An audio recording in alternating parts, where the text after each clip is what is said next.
Հարգելի հեռուստատողներ, հեռանկար այսօր հյուրընկալել է սոցիոլոգ վերլուծաբան Կարեն Սարգսյանին, բարև ձեզ, պարոն Սարգսյան, շնորհակալ ենք հրավեր ընդունելու համար։ Այսօր ժամը 18-ին լրացավ առաջադրումների ժամկետը։ Ես հենց սկզբում ուզում եմ ներկայացնել եւ կուսակցությունների թիվը եւ նաեւ որ քաղաքական ուժերն են ներգրավելու ընտրապայքարում։ Քաղաքացիական պայմանագիր ԲՀԿ Հայաստանի շնորհապետական կուսակցություն, բոլորին դեմ եմ։ Ուժեղ Հայաստան դաշինք, ժողովրդավարական համախմբում կուսակցության թևեր, Լուսավոր Հայաստան, ազգային ժողովրդավարական բևեռ, համահայկական կուսակցություն, Հայաստան դաշինք, քրիստոնյա ժողովրդավարական կուսակցություն, Հայ ազգային կոնգրես, Հանրապետություն, Նոր ուժ, ռեֆորմիստների կուսակցություն, Ալյանս, ԴՕԿ կուսակցություն,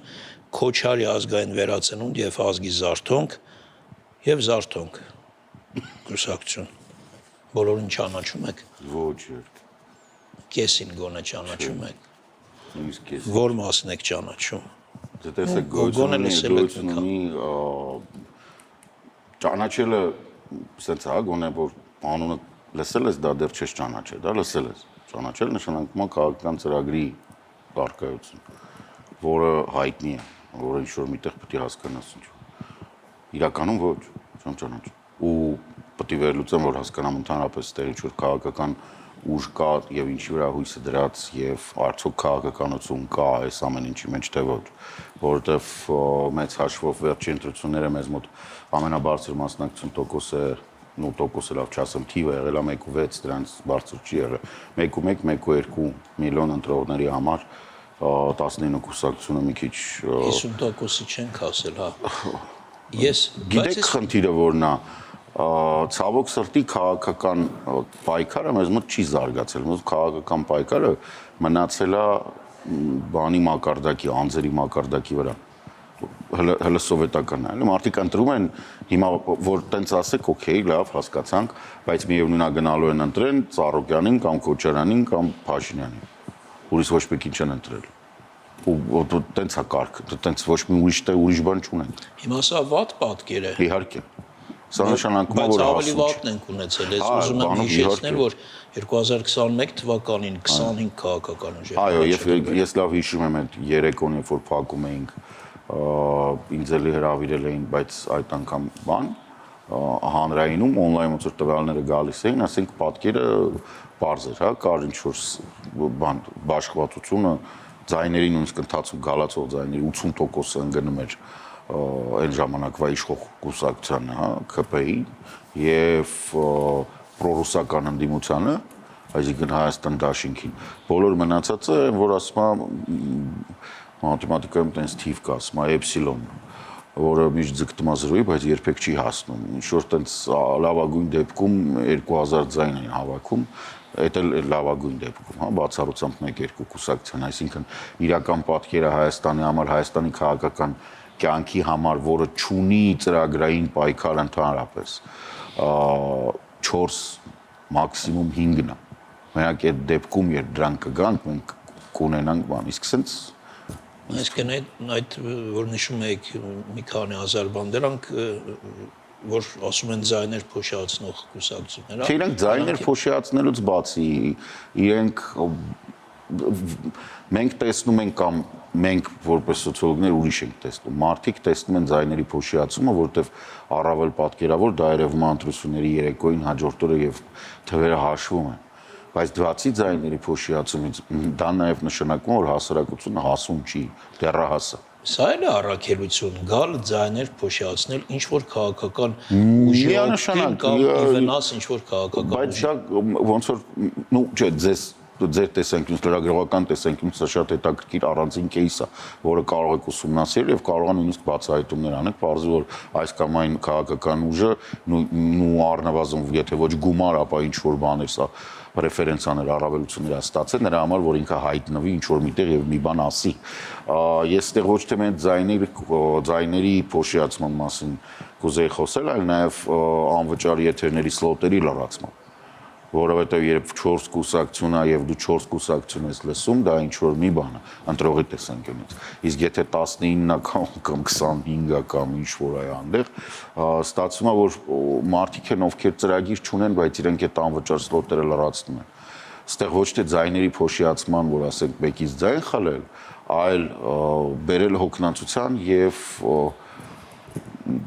բացական վերաբերմունքի ընտրությունների նկատմամբ, որովհետև ակնհայտորեն ես պնդում եմ, որ ստեղ քաղաքական որպես այդպիսի պայքար մեզ մոտ չկա, անձերի պայքար է, իսկ դա զզվելի է եւ հոգնեցուցիչ, երբ իրանց նայում ես եթերում, նույնիսկ ինձ համար։ Պատկերացրեք, ասած ես ինձ մեկ ստիպում եմ մասնագիտականորեն նայեմ, հասկանամ, որը ինչ է ասում։ Բայց մարդկա նայում է, ասենք, պատկերացնում եք, բան ու գործ չունեն, մարդիկ հիմա պետք է ինչ որ հունիսի 7-ը նայեն 19 հոգի, ինչ են ասելու, ծրագիր չկա։ Արդյոք այդ մեծ բազմության մեջ այդ, այսպես ասենք, անհայտ կամ քիչ հայտնի կուսակցությունների թվում չկան այնպիսի կուսակցություններ, որոնք հեռար ինչ-որ ծրագրեր, նպատակներ ունեն, որոնք այս պահը, այս ընտրությունները օգտագործում են ինչ-որ հարթակ կայացման համար։ Տեսեք, քանի որ մենք չգիտենք իրանք ովքեր են, չենք կարող բացառել, որ կան։ Բայց միևնույն ժամանակ պետք է հասկանալ, որ քաղաքական պայքարը ընտրությունների ժամանակ բանով չի, այդ ինքնաարտահայտումը չի։ Ընտրությունների ժամանակ ինքնաարտահայտումը, լավ, եկեք սենց ասեմ։ Երբ որ բոլորը փոքր տարիքում են լինում, ամեն մեկի կյանքում երևի լինում անենց մի պահ, որ ձմեռ պապին գալիս է եւ ինքը պետքա ոտանավոր ասի։ Ու դա ոնց որ իր այդ փայլուն պահն է, որից հետո ձմեռ պապին իրան ինչ-որ նվեր պետք է տա։ Մարդկանց մոտ ընտրությունները դիտարկվում են, որ հեսա ձմեռ պապին գալու է, իրանք պետք է կանգնեն տաբուրետկայի վրա ու մի բան խոսեն։ Բայց ոչ դա տենց չի։ Քաղաքական պայքարը շատ ավելի ծանր բան է։ Ասել այն ինչ որ բոլորը ասում են կամ այն ինչ որ տրիվիալ հիմա այս ընտրությունների ժամանակ բոլորը ասել են որ Ռուսաստանը բան է, վտանգ է Հայաստանի համար։ Ուր էիք դուք 5 տարի առաջ ոչ մեկ չի հարցնի, մարդիկ չեն ասի ուր էիք դուք, հա։ Ես կարամ Նիկոլենց հարցնեմ, որովհետև այդ կռիվը մեր մեջ գնացել է վաղուց, ես ասենք իմ փորձագիտական բանից կամ Ուկրաինայի մասին խոսելով միշտ հանդիպել եմ այդ հակադարձմանը ու ասենք ինչ որ դիսպուտներ ենք ունեցել, որ Հայաստանին հիմա ձեռք չի տալիս կամ ձեռք է տա։ Բայց այս մարդիկ ինչ են խոսալու։ Այսքան շատ ուժերի ներգրավվածությունը ում է վերջո ձեռնտու։ Ոչ մեկին, իրանք իրանցով բան են, ասում ինքնաարտահայտվում է։ Կարող Արմենի հետ շատ էինք խոսում երջանկայի ժատակեզբանի, ասում է, դե մարդ կա, սկի չեն թողում տանը կենաց ասի, ինչ ես ուզում, թող գնան խոսեն էլ։ Ես միշտ ջայնանում եմ, ինքը միշտ ցած հանգիստ էր, նա ասում թեթև տալել իմա երեխա է, ուզում եմ բան խոսա, կամ մարդ է ուզում եմ բան խոսա, թող խոսա, էլ իմա վնաս տալի։ Մեկը 2000 ձենը հավաքելու գնա։ Լավ է, հենց փող կհավաքի։ Ես նորից ուզում եմ նախորդ ընտրությունների արդյունքները հիշեցնել 25 կուսակցություն պայքարեց, վերջո 3 անցան խորհրդարան։ 3-ը չանցան, 2 անցան, երրորդից ականջից կաշտվեցին վերեցին։ Երրորդին ստիպված օրենքի ուժով, որովհետև երրորդը պատիվ ունեմներ, որը ուներ դաշինք էր 5.2%, բայց քանի որ մնացած բոլորի մեջ ամենաշատ ձայներ հավաքածներ, վերջո 25 ուժերից 3-ը անցան, 2-ը լավ, ասենք գումարած 1 չեն կարող միանշանակ ասել, որ սա, ասենք, ավելի շատ իշխանություններին է ձեռնտու կամ ընդդիմությանը կամ հեռար փորձենք ինչ-որ տրամաբանական կամ գտնել շատ խոսվող այդ Գյումրի 2 սցենարի հետ, այդպես ինչ-որ։ Տեսեք, սա ոչ մեկին ձեռք չի տալիս, սա իրականությունն է, որ հետ մենք պետք է ապրենք։ Մինչև հասարակությունը չհասկանա, որ ամեն մի տեղից վեր կացածը չի կարող դառնալ կուսակցության ղեկավար, էլ եմ ասում, ինչ-որ միտեղ սա քաղաքական ապակինման կարիք ունի, որ չասեմ հիվանդ հասարակություն, ասեմ, մենք քաղաքական ապակինման կարիք ունենք։ Այս պատերի մեջ են իրենց թվում է, որ Հայաստանը դա մի ակվարիում է, որտեղ որ դու կարող ես ինչ-որ ծրագրեր առաջ քաշել, որ բաներ ասես, եւ դա աշխատի, ոչ դա այդպես չի, ու ոչ էլ Հայաստան պլյուս Ռուսաստանն է բան։ Չէ, աշխարհը շատ ավելի մեծ է։ Մեր սահմանների մոտ հիմա պատերազմ է գնում, որի մասին ոչ մեկ չէր կարող մտածել, ասենք նույնիսկ 10 տարի առաջ, հա, Իրանի դեմ Իսրայելի եւ ԱՄՆ-ի վարվող պատերազմական գործողությունները ագրեսիվ առանց մարդու իրավունքների հաշվի ով կմտածեր որ այդպես բան կարա լինի, հա, որ ասենք միաժամանակ Ուկրաինայում եւ Պարսկաստանում եւ փաստացի երկու պատերազմներ մեզ է վերաբերվում։ Մեկը ԱՊՀ, ԵԱՏՄ-ի հապկ ինչ ուզում եք ասեք, մյուսը հենց մեր սահմանների կողք ընդորում ռազմավարական բան ունենք հետները կնքած համագործակցության պայմանագիր։ Այսինքն հիմա դուրս գալ այն բանով, որ չգիտեմ, ես չեմ տեսնում ցավոք սրտի այս 5 տարվա մեջ 4 մինչև ուկրաինական պատերազմը գնում է, ես չեմ տեսնում, որ Հայաստանում քաղաքական ուժերը հասունացել են այնքան, որ հասկանան, որ այն թիթեռնիկի գործոնը էֆեկտը, որ միտեղ թիթեռը թեւը շարժում է, ուրիշ տեղ փոթորիկ է լինում, այդ կա այդ ազդեցությունը։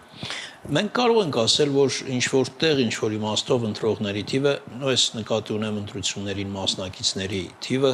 կապ ունի այս ներգրաված կուսակցությունների քաղաքական ուժերի թվի հետ։ Այն տրամաբանությամբ, որ ինչքան շատ են այս հայտ ներկայացնող քաղաքական ուժերը, այդքան մարդկանց մոտ ավելի շատ այդ անորոշությունը, մոլորությունն է մեծանում եւ մարդիկ ուղղակի բազմազանության մեջ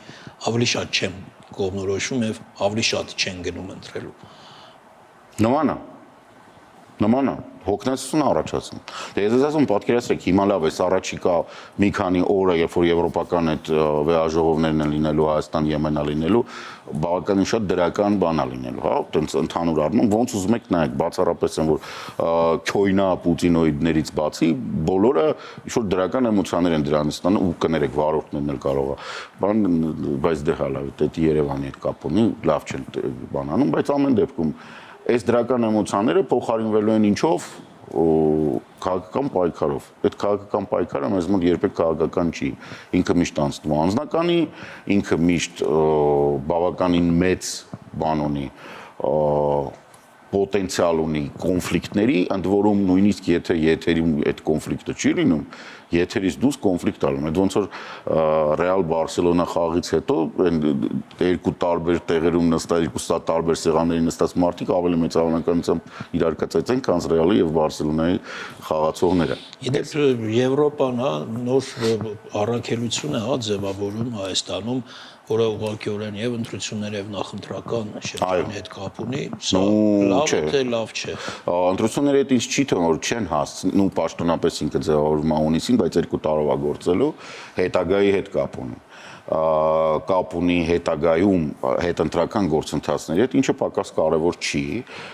թույլ տեղեկություն։ Եթե հիմա է հայտարարվել, ես կարծում եմ գոնե այդ մասով կապ ունի։ Իրանք վաղուց էին ստեղ, ուղղակի հիմա բանա պաշտոնական բան։ Հետաքրքիր են այս ընտրությունները։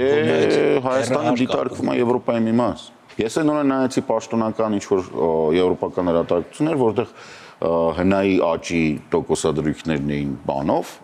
տնտեսական այդ ակտիվության թվերն էին հրապարակված, Հայաստանը մեջն էր։ Ընդ որում բանով տիպը Հայաստանը եւ Իռլանդիան ամենաբարձր աճ ունեն Եվրոպայում։ Այսինքն Եվրոպան չի դիտարկում Հայաստանը որպես այն, ինչ պատկերացնում է Նիկոլ Փաշինյանը, առավել եւս այն, ինչ պատկերացնում է Ռոբերտ Քոչարյանը։ Եվրոպան հասկանում է, որ այս քաղաքական ուժերը մնացել են որպես հնից, ոնց որ դե 5 օշիկի պես հələ կան, հələ չեն շփրտե մարդկանց հարմար։ 5 օշիկը հարմար է, էլի, տենց իրանք տենց տրեխա, հետո մի օր կգցեն։ Լավ, ինչ պայքար սպասենք, ինչ պայքար ակնկալենք, թեև նոր չէ որ այդ պայքարը կա, շատ բուրըն, երբեմն նույնիսկ շատ ավելի խորացած, քան նախորդ անգամներին հենց բուն նախընտրական քարոզարշավի շրջանում է լինում։ Օրինակ հայտնի արտահայտություններ են, հա, խոսույթում հայտնվել մարդկանց, տվյալ պարագայում իշխանությունների պատերազմի եռագլուխ կուսակցություն օրինակ։ Ինչ եք դուք հասկանում դրա տակ, ինչ եք զգում։ Հարցումներից ստացվող տվյալներով ամենամեծ վտանգը բնակչության մոտ դա պատերազմն է։ Հետևաբար ամեն մի քաղաքական ուժ դրա վրա խաղում է։ Ակնհայտ է, որ ընդդիմություն չի կարող դրա վրա խաղալ, որովհետև գործող իշխանությունները առավոտից երեկո խոսում են խաղաղության մասին։ Դու չես կարող իրան մեղադրել, որ ինքը պատերազմ է ուզում։ Ընդհակառակ իրան մեղադրում է, որ դու պատերազմին սխալ ես պատրաստվում։ Հետևաբար ավտոմատ կերպով իրանք ընկնում են թակարդը, որտեղ Նիկոլենց հարմար է իրան, Նիկոլենքի ասում են, ես մարդիկ բան են, պատերազմ են ուզում։ Կարան ասեն, որտեղ հակառակորդներն են մեղադրում են, ասում են, այդպես ասում եք, բայց ամենակիչը իրավունք ունեք այդ մասին խոսելու, որովհետև բոլոր պատերազմները, բոլոր ռազմական գործողությունները, տարածքային կորուստները 20, 21, 22, 23 թվական Արցախի անկումով բոլորը տեղի են ունեցել ձեր պաշտոնավարման օրոք։ Հա, բայց դա չի նշանակում, որ գործող իշխանությունները ուզում են պատերազմ։ Այսինքն դու չես կարող մեղադրել գործող իշխանություններին, նրան որ իրանք գնում են դեպի պատերազմ։ Իսկ հարցումները, ասենք, մարդիկ ասում են իմ երեխան այլևս չպետք է զոհվի։ Ես ուզում եմ երեխուս մեծանալը տեսնամ։ Եվ ստեղ այս գործողն է աշխատում։ Դա ճիշտ են թե իշխանությունները, որ ասում են սրանք բան, մի մասին դրանով կվերցնեն։ Իհարկե սա քաղաքական մանիպուլյացիա է։ ակնհայտ է որ քաղաքական մանիպուլյացիա։ Բարձ պատճառով է եռագլուխը ինքը սուբյեկտ չի, ինքը սուբյեկտույնություն չունի, ինքը Ռուսաստանի ընդհանուր առմամբ հրաման կատարողն է լինելու։ Ռուսաստանը կասի, եթե Աստված մի արածը իրենք անցնեն, Ռուսաստանը կասի պատերազմ, սրանք կանեն պատերազմ։ Կասի ֆու սիձեց, կլինեն ֆու սիձեց։ Իրանք սուբյեկտային չեն, իրանք չեն կարող ոչ մեկին ոչինչ ասել։ Այսինքն ճիշտ է այդ տրամաբանությունը, որ այդ երեք կուսակցությունները կամ քաղաքական ուժերը մեկ մարդու, մեկ հոգու վարչապետ դառնալու համար են աշխատում։ Ինձ թվում է այդ քաղաքական ուժերը իրանք իրանցով ընդորում են ու այդ մի հոգին հանգարց չմտածեք, որ այդ մի հոգին Հայաստանում է։ Այդ մի հոգին Կիրիենկոն է։ Ռուսաստանի նախագահի աշխատակազմի տեղակալը, աշխատակազմի ղեկավարի տեղակալը։ Kinder Surprise Կիրիենկոն է, ինքն է լինելու վարչապետը։ Չի լինելու ոչ Ռոբը, ոչ Սերժը, ոչ Ծառուկյանը, ոչ Կարապետյան Սամվելը, ոչ մեկ, առավել եւս Կարապետյան Սամվելի ինչա զարմիկը այդ ոչ բանում կրկեսի բեմում քաղաքական ուժային հիմնադրում չէ, իրանք չեն լինելու։ Լինելու է Կիրիենկոն։